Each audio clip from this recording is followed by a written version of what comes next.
Okay, so let's talk about anger. In the work that I do with men, anger is probably one of the biggest emotions that comes up.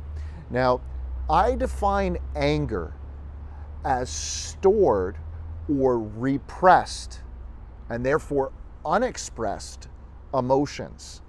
Now, notice what I said there, emotions, right?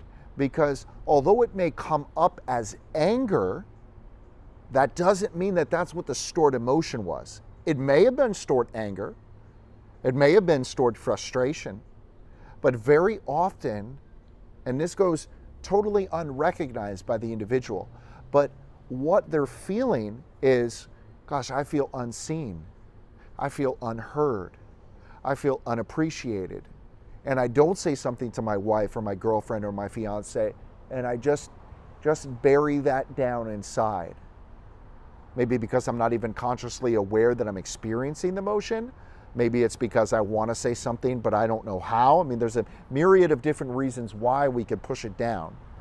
But that anger, that explosion of energy that comes out, right? That, okay? Ultimately stems from repressed feelings that have not been expressed. Sometimes it could even be loneliness. And so for the men out there, I want to encourage you to let those thoughts, feelings, and emotions up. There's no such thing as pushing it aside. There is only pushing it inside.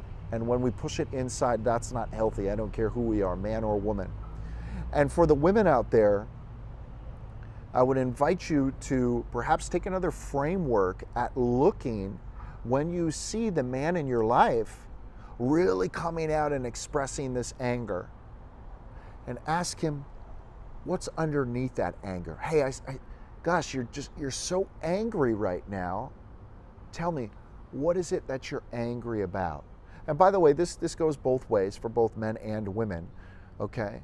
But particularly in the work that I do with men, I see it very frequently. It's nothing, nothing, nothing, nothing, anger. Right? And so if we want to heal, if we want to facilitate deeper levels of connection with our spouse, with our partner, right? We want to get what's underneath the anger. So for you men out there, when that anger is coming up, I also want to invite you to ask yourself, hey, what's underneath this anger? What was really the thing that triggered me? Was it that I came home and there was laundry on the couch? Is that really what it was about? Or was it that you did something or have been doing something that you felt like went unacknowledged and that made you feel unappreciated? And you've been feeling that way for some time. And now you're struggling with, oh my gosh, I have all this not being appreciated stored up inside. And then, boom, it comes out as anger. Very powerful things to think about.